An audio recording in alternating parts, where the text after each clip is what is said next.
Bonjour chers internautes, fidèles publics de votre site préféré Dakaractu. C'est avec un immense plaisir que l'on vous retrouve cette semaine encore pour vous présenter une synthèse de votre actualité hebdomadaire. Alors Rétroactu revient et comme chaque semaine, on va débuter avec la rubrique politique. Bonjour Rose. Bonjour Mamia. On tiendra à te demander quelle semaine tu as passé une bonne semaine. Très bonne semaine. D'accord, alors en politique, qu'est-ce qu'on a? Oui, on commence avec l'affaire Karim Wade. On note que cette semaine, des diplomates ont fait une sortie pour accuser les avocats de Karim Wade de manipulateurs car ils estiment que ces derniers font des manœuvres sur le dos du fils de l'ancien président de la République.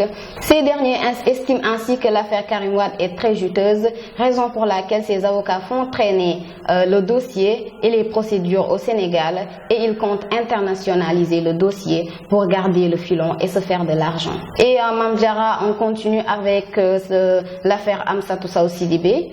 On rappelle que Amsatou Sow Sidibé avait plaidé que le président de la République, Macky Sall, gracie Karim Wade. La présidente de CAR Lenen a soutenu ainsi qu'elle ne veut pas que Karim Wade soit l'exemple de la traque des biens mal acquis. Selon elle, le fils de Abdoulaye Wade ne doit pas être le seul à être poursuivi dans ce cadre.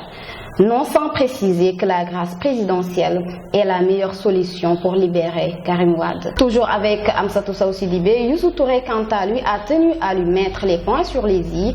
À cet effet, il a demandé au professeur Amsatou Sow Sidibé, qui se plaint de ne pas servir à grand-chose en tant que conseillère au palais, Youssou Touré demande ainsi à Amsatou Sow Sidibé de rendre tout simplement sa démission avant de lui signifier que le président de la République Macky Sall sait très bien comment s'arranger avec ses conseillers. On rappelle que le président Macky Sall a été ciblé par des délinquants basés en Israël. En effet, c'est Jeune Afrique qui avait révélé que des escrocs basés en Israël ont téléphoné à plusieurs présidents africains, se faisant passer ainsi pour Jean-Yves Le Drian, le ministre français de la Défense. Parmi ces présidents africains figure le président de la République Macky Sall, Alassane Ouattara de la Côte d'Ivoire, Paul Biya du Cameroun, entre autres. Ainsi, les malfaiteurs au col blanc ont expliqué aux présidents africains ciblés sous le sceau du secret d'État que plusieurs agents des services spéciaux français venaient d'être capturés par des groupes djihadistes et pour des raisons de confidentialité, la rançon exigée pour leur libération ne pouvait être versée directement par la France mais par un pays tiers. Le ministre français de la Défense Jean-Yves Le Drian a d'ailleurs déposé une plainte au parquet de Paris pour tentative d'escroquerie. Et Mamdiara, on continue avec cette affaire du chauffeur de taxi sénégalais mort en Côte d'Ivoire. Souleymane Diallo, c'est le nom du chauffeur de taxi sénégalais décédé pendant sa garde à vue dans un commissariat d'Abidjan. On rappelle ainsi que l'enquête a révélé une mort par balle. À cet effet, des sources renseignent que le président de la République a demandé à son homologue ivoirien de s'initier de l'affaire pour que justice soit rendue. On revient avec Abdoulaye Wade, vous le connaissez, non? Oui, l'ancien président sénégalais. Absolument. Il a encore fait une sortie cette semaine pour décrier la gestion du pays par le pouvoir en place, devrait-on dire. Il a par ailleurs déclenché sa colère sur le préfet de Dakar. On se rappelle que le préfet avait interdit la marche du PDS et selon Abdoulaye Wade, le PDS n'acceptera pas le musulman. Et à cet effet, il dira: nous allons nous exprimer devant les populations et cela se fera en public. Et on revient avec le défunt Doudou Ndiaye Coumba Rose. Les condoléances chez Doudou Ndiaye Coumba Rose, le PDS sauvé par Modou Diagne Fada. Fada et compagnie. En effet, Oumar Sarr avait déclaré lors de la marche avortée du PDS le 19 août que la marche a été annulée à cause des morts notés dans le pays. Il s'agit de Doudou Ndiaye Coumba Rose et Feu Vieux Cinq Faye. Toutefois, on a remarqué que Oumar Sarr était absent lors des obsèques de Feu Doudou Ndiaye Coumba Rose.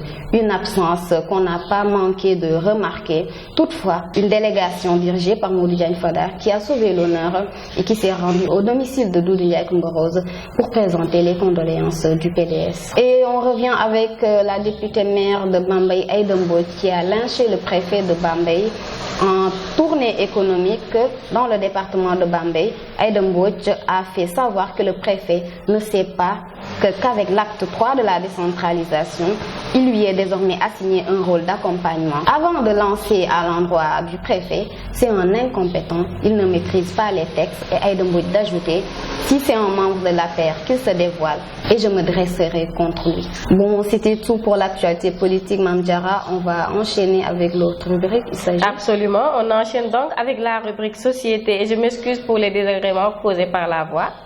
Alors, on commence rose par l'affaire Bassirou Faye, une affaire qui n'en est pas encore à son épilogue, puisque Tombon Wali et Saliou Ndao ont été libérés cette semaine. Donc, après l'affaire Bassirou Faye, on passe à une autre affaire, cette fois-ci celle du taximan qui avait emprunté délibérément la passerelle piétonne au niveau du rond-point Cambérène. Lui, il encourt une peine de prison de 2 ans, dont 6 mois ferme, une amende de 500 000 en plus. Il sera délibéré le 4 septembre prochain. Toujours dans les affaires judiciaires, cette fois-ci celle d'un talibé au marché Gueule Tapée.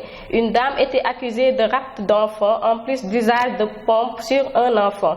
Alors, de son vrai nom Matindoy, elle a finalement été libérée. Et rappelons-le, elle avait subi un long calvaire puisqu'accusée de rapt, elle avait été littéralement agressée par la population aux environs du marché. Trafic sur les appels, l'ARTP a démantelé un réseau établi à la Gueule Tapée. Donc, un Tchadien et 2 Comoriens ont été arrêtés, dont une femme. Nous avons eu en plus cette semaine une nécrologie, oui, décédé Mamadou Lamine Lo, c'était l'ancien vice-président de l'Assemblée nationale du temps du pays. Donc, Dakaractu présente ses condoléances à la famille éplorée. Et nous passons cette fois-ci au juge du 2e cabinet. Lui, il a écroué le violeur de Technopole qui fait l'objet de 15 plaintes. Donc, il a été coupable de viols répétés sur ses passagères. Et après cela, Rose, il y a eu une révélation cette semaine, toujours en rubrique société. Feu de Ndiaye Rose, oui, on n'a pas fini de le pleurer, mais des révélations surgissent au sein même de sa famille qui s'est confiée hier même à Dakaractu. Donc, Doudou Ndiaye Rose avait déposé son projet de création d'écoles culturelles au niveau du président Abdoulaye Wade. Il avait eu une audience avec ce dernier et ils se sont parlé mot pour mot. Abdoulaye Wade lui a répondu, après avoir consulté ce projet, c'est un bon projet, mais que le PS le réalise. Voilà ce qu'il lui a dit, nous a révélé un de ses petits-fils hier même. Alors Rose, on passe au sport et là on a une belle surprise avec notre chère équipe nationale de basket, n'est-ce pas? Oui, Afro-Basket, Mame Diarra. On rappelle que le Sénégal a ainsi décroché son ticket pour les demi-finales et c'est en en échec l'Algérie sur un score de 75 à 58. On dit alors félicitations pour l'instant à nos lions du basket et Tchakao Tchakanam comme on dit. Ah oui. Et après le basket, Mame Diarra, on passe avec l'international sénégalais. Il s'agit de Papi Djilabodji qui joue au FC Nantes. On le rappelle, Papi Djilabodji devait rejoindre la Turquie pour une somme de 2,3 millions d'euros. Toutefois, il semble que le FC Nantes n'est pas prêt à confirmer toute transaction. Francky Kita a confié dans les colonnes du site 20 minutes que le club est très loin d'un accord car un défenseur portugais pourrait s'engager à Transport. Kita indique ainsi, si on ne trouve pas d'offre à nos conditions, Djilabodji restera au club. Ce qui est clair, Mame Diarra. Oui, très clairement. Et on revient avec toujours en sport. Usain Bolt, on le rappelle, avait remporté la finale 200 mètres à Pékin et il était devant Justin Gatin. Usain Bolt est ainsi champion du monde. C'était tout pour le sport, Mame Diarra. On passe au rubrique People. Oui, le rubrique People, très attendu d'ailleurs puisque cette semaine, Dakaractu vous a présenté une belle surprise. En l'occurrence, l'exclusivité sur les vacances du président Macky Sall. Tu l'as vu jouer au football?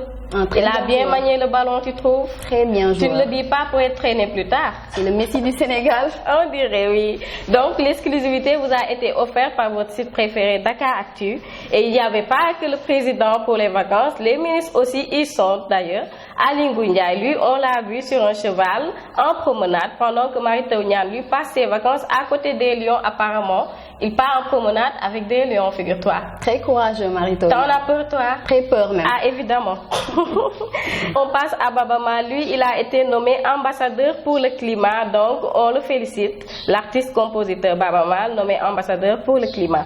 Et on passe du côté People International. Céline Dion, qui n'est pas du tout heureuse ces derniers temps du fait de la longue maladie de son époux René Angélil. Lui, il est malade et on dirait qu'il en est à ses fins puisque sa femme, Céline, prépare ses les obsèques, c'est malheureux, on le dira. Alors Rose, après le people, place à l'international. Et l'international commence avec Moussa Dadis Camara.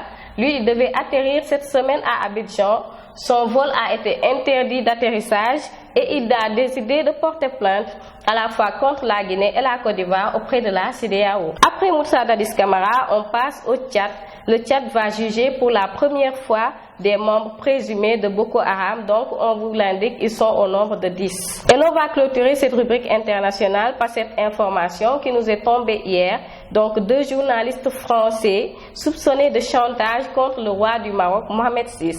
À Paris, arrêtés, Éric Laurent et Catherine Gracier sont soupçonnés d'avoir tenté d'extorquer des fonds à Mohamed VI, donc le roi marocain, en échange de la non-publication d'un livre charge, on le dira. Oui.